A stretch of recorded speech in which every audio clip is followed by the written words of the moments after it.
님은 행정고시 2년 반 가지고 이것까지 해서 한 나이 27에 공부 몇 년 한 거야? 5년, 7년 한 거야? 공부를 5년 했구나. 5년, 그렇죠?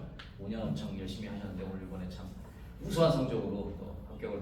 또 그 스터디 하면서도 내가 늘 좋아했던 게 뭐냐면 항상 자기의 문제점 딱 있으면 와가지고 항상 저한테 물어봤어요. 이게 문제다? 그러면 이거 빨리 계산해야 된다. 계산한다 그러면 다음 주에 와서 또 계산을 하고, 그러니까 그 다음 주에 또 문제가 있다 그러면 또 계산을 하고. 근데 내가 좀 놀란 게 그거 하면 바로바로 수용성, 스펀지처럼 다 받아들여가지고 바로바로 그 수용성 있게 이렇게 자기 답안지, 자기 공부 방법론 이런 것들을 바꿔나가는 그 모습을 보면서 야, 이게 바로 이게 수험생의 자세다, 그렇죠? 왜냐면 이게 빨리 내가 합격하려면은 좀 더 좋은 그 방법론으로 이렇게 공부를 이끌어가야 되니까, 그렇죠? 우리 이상원 김재평 강사님 모시고 좋은 말씀 한번 들어보겠습니다. 박수.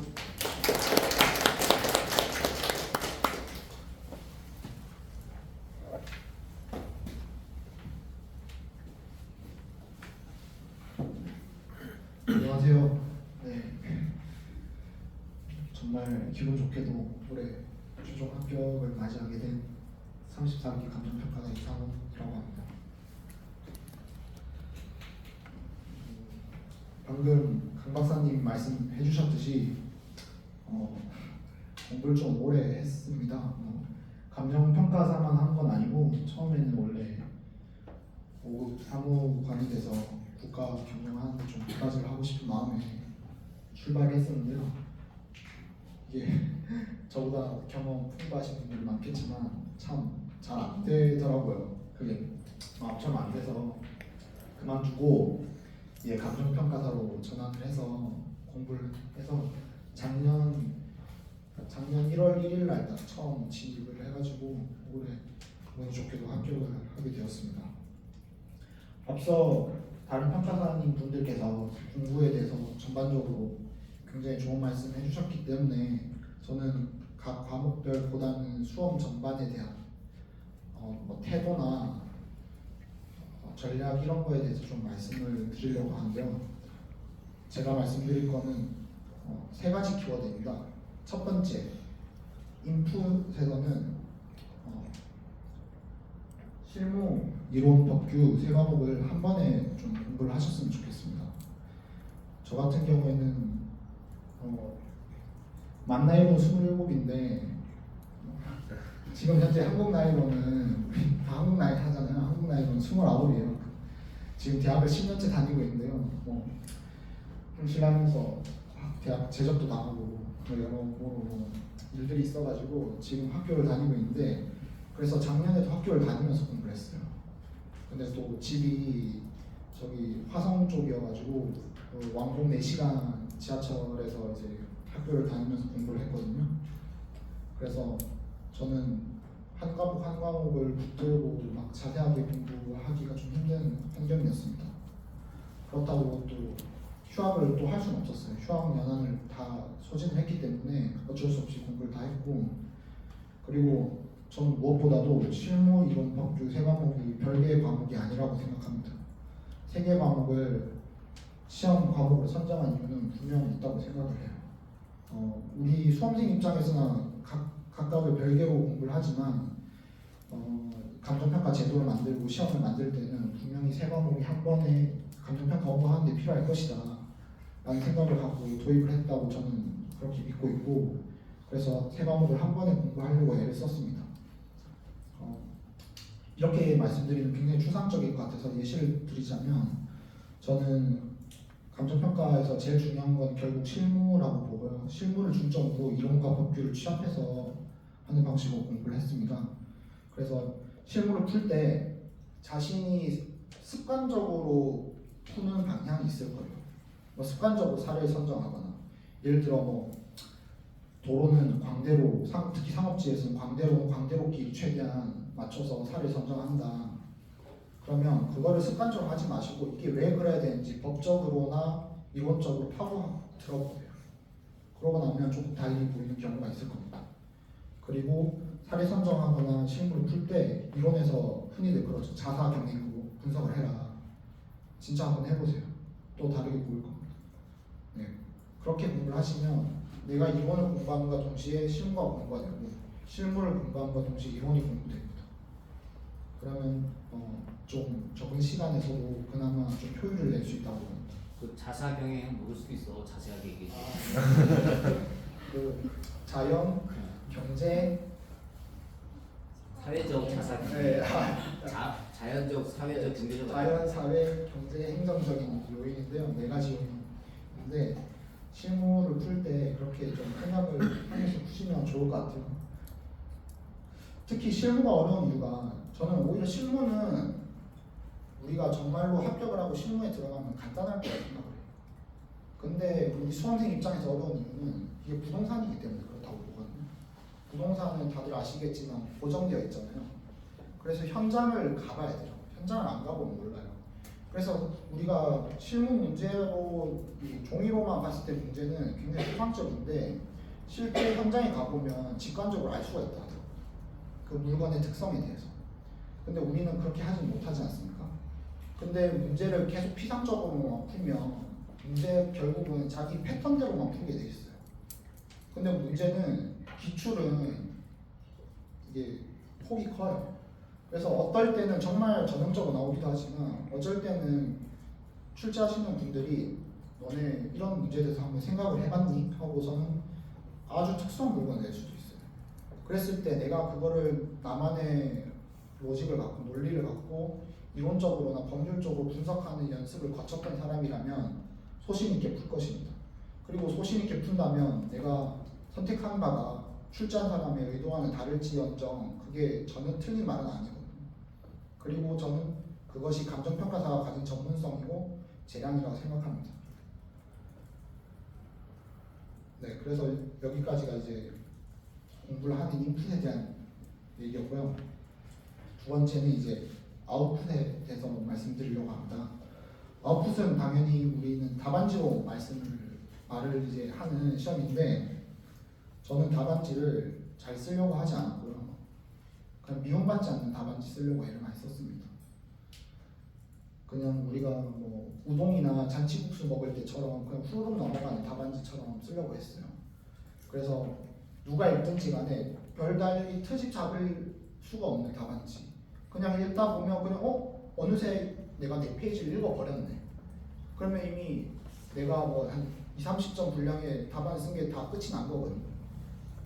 그렇게 이제 미움받지 않는 답안지를 쓰려고 정말 애를 많이 썼습니다. 그 미움받지 않는 답안지라는 것은 어떻게 보면 좀 겸손한 답안지라고 말씀드릴 수 있을 것 같아요.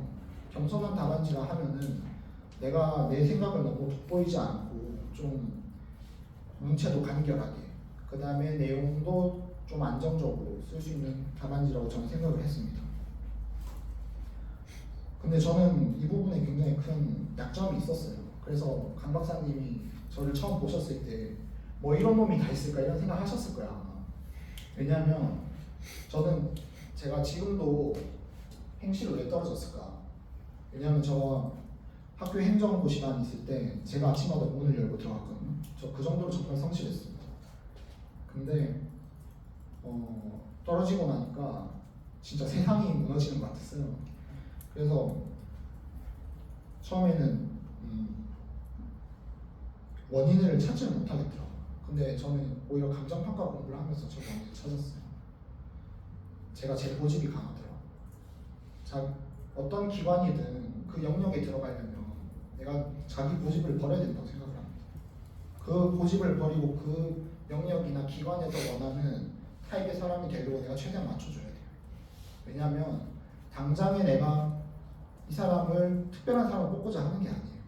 바탕이 되어있는 사람을 뽑아서 그 영역에 맞게 트레이닝을 시켜서 올리려고 뽑는 것이기 때문에 자기 고집을 조금 버리셔야 됩니다. 저는 행시하면서 제 고집을 버린 적이 단 한 번도 없었어요. 그리고 전 지금 솔직히 말씀드리면 이거 굉장히 저 스스로 오만한 생각이었다고 생각합니다. 그래서 저는 강 박사님 만났을 때 진짜 힘들었지만 제 모든 걸 다 버리고 다가갔습니다. 그리고 속으로도 그런 생각 많이 했어요. 저분이 하시는 말씀이 진짜일까?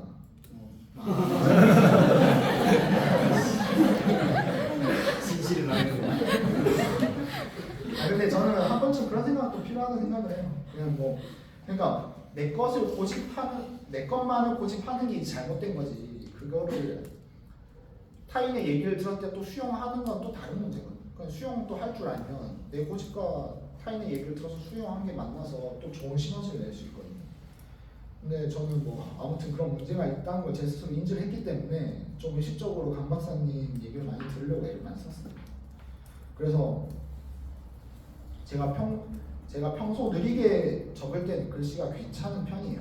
괜찮은 편인데 제가 좀 글씨가 느려요. 그래서 글씨가 안 중요하다 생각을 하고 최대한 날려서 썼더니 강 박사님이 흔한 말로 너무 싸가지 없겠습니다 하시는 거예요. 그래서 그때 생각을 했죠. 무슨 답안에 싸가지가 있나 속으로. 근데 저는 이미 정말 큰 실패를 맛봤잖아요. 2년 반 진짜 죽어랬습니다. 진짜 저 정말 자부할 수 있어요. 죽어랬어요. 저보다 열심히 하는 사람 잘 못 봤어요. 근데 실패를 하고 나니까 이제는 나는 나를 바꾸지 않으면 또다시 실패를 반복할 뿐이었어요. 그래서 강 박사님 말씀을 듣고 한번 해보자. 뭐 잘하신다니까. 한번 해보자. 그래 또 해봤는데 또 그게 괜찮았고, 그리고 무엇보다 본인 답안지를 전혀 우리 감정평가나 법률 이런 쪽으로 모르는 일반인들에게 한번 보여줘보세요. 그래도 그 답안이 읽히면 그거 정말 잘 쓴 답안지. 우리가 앞으로 맞이할 사람은, 고객으로서 맞이할 사람은 감정평가사가 아니라 일반 비전문가인 비평가사들입니다. 그 사람들에게 우리가 결국 설명을 해야 되거든요. 그랬을 때 내가 정말 논리적으로 다가갈 수 있고 탄탄하게 다가갈 수 있다면 그거는 정말 저는 그 사람 정말 전문가라 생각하고, 그런 전문가를 뽑기 위해서 저는 이 시험이 온술의 형식을 빌렸다고 저는 생각을 합니다. 그래서 뭐 실무는 좀 어려울지 몰라도 이론이나 법규는, 특히 이론은 최대한 이 분야와 거리가 먼 사람에게 한번 부끄럽지만 한번 읽혀주세요. 그리고 부끄러워할 필요도 없어요. 원래 그냥 몰라요. 모르니까 부끄러워하실 필요도 없고 한번 보여줘 보세요. 저는 제 선배한테, 대학 선배한테 한번 보여줘봤는데 저한테 그러더라고요. 글을 쓸 때 너무 잘난 척하는 것 같다. 너무 어렵게 쓰려고 한다. 근데 그게 정말 정답이었어요. 아마 그 인상이 어쩌면 그 강 박사님 말씀하신 인상하고도 좀 일맥상통하는 부분이 있을지도 몰라요. 그래서 저는 제 방향을 정합니다. 미움받지 않는 답안을 쓰자. 퀴즈 뭐 잘하려고도 하지 말고 그냥 못하지만 않는 답안지 쓰자. 누구든지 읽었을 때 그냥 고개가 끄덕여지는 그냥 그 정도의 답안지 쓰자. 전 그렇게 생각을 했습니다. 그 다음에 세 번째는 마음가짐입니다. 저 이제 부끄럽지만 대학을 지금 10년째 다니고 있다는 말씀 드렸잖아요. 제 친구들 다 취업해서 나가고 저 지금 학과 1학년 수업 듣고 있는데 졸업하려고 진짜 부끄러웠어요. 진짜 부끄럽고 제적 당한 것도 부끄럽고 그냥 모든 게 부끄러웠어요. 여기 저는 알고 있어요. 감정평가사 준비하시는 분들이 보통 연령대가 높으시잖아요. 그래서 저보다 경험도 더 많으실 거라고 생각을 하는데 부끄러워하지 않으셨으면 좋겠어요. 어느 날 지나가다가 저희 학교 선배가 저한테 그러더라고요. 나는 왜 도전을 안 해봤을까? 그 형은 졸업과 동시에 그냥 괜찮은 공기업 가서 지금 잘 살고 있거든요. 근데도 마음 한편에 이제 왜 나는 이런 시험에 아니면 자기가 정말 원하는 걸 한번 도전 안 해봤을까? 그런 아쉬움을 갖고 있더라고요. 저는 그래서 여러분들이 합불 여하와 상관없이 그냥 여기 여한 없이 한번 쏟아보셨으면 좋겠어요. 여한 없이 쏟는 경험이 나중에는 뭐 주제 없는 말씀이지만 인생을 살아가는데 더 큰 도움이 되지 않을까 저는 그렇게 생각을 합니다. 그리고 제가 행시를 하면서 여한 없이 모든 걸 쏟을 수 있었기 때문에 감정평가 공부할 때 정말 더 독하게 할 수 있었어요. 그래서 지금 뭐 지금 딱 봐도 몇몇 분들은 나이가 꽤 있어 보이세요. 그래서 제가 드리고 싶은 말씀은 미국에서 조사를 하니까 로스쿨 졸업생들을 보면 그 학부모들이 그렇게 많대요. 근데 학부모들이 또 성적이 되게 좋대요. 근데 거기도 물론 전업 수험생들이나 전업으로 이제 로스쿨 공부를 하시는 분들 계실 거 아니에요. 그래서 조사를 했대요. 왜 그럴까 이유를 찾아보니 오히려 더 컴팩트한 시간에 내가 정말 열심히 하는 게 그게 훨씬 더 효율적이다. 저는 저 행시할 때 전업으로 2년 반을 했는데 집에서 안 나왔거든요. 고시원 같은 데도 안 나왔는데 저는 그게 또 하나의 패착이라고 생각합니다. 힘들면 좀 나와서 걷고 얘기도 나누고 친구들도 만나고 하시면서 좀 마음의 여유를 가지셨으면 좋겠어요. 그리고 다른 공부도 좀 하시고 다른 공부를 함으로써 또 리프레시가 되고 환기가 되면서 내가 알지 못하는 부분이 새롭게 보이고 내 단점이 보이기도 하거든요.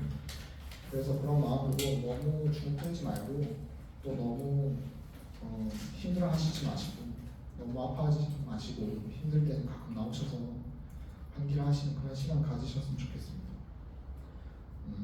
제가 드리고 싶은 말씀은 여기까지고요. 네. 나중에 따로 궁금하신 점이 있다면 질문해 주시면 성실히 답변해 드리겠습니다. 감사합니다.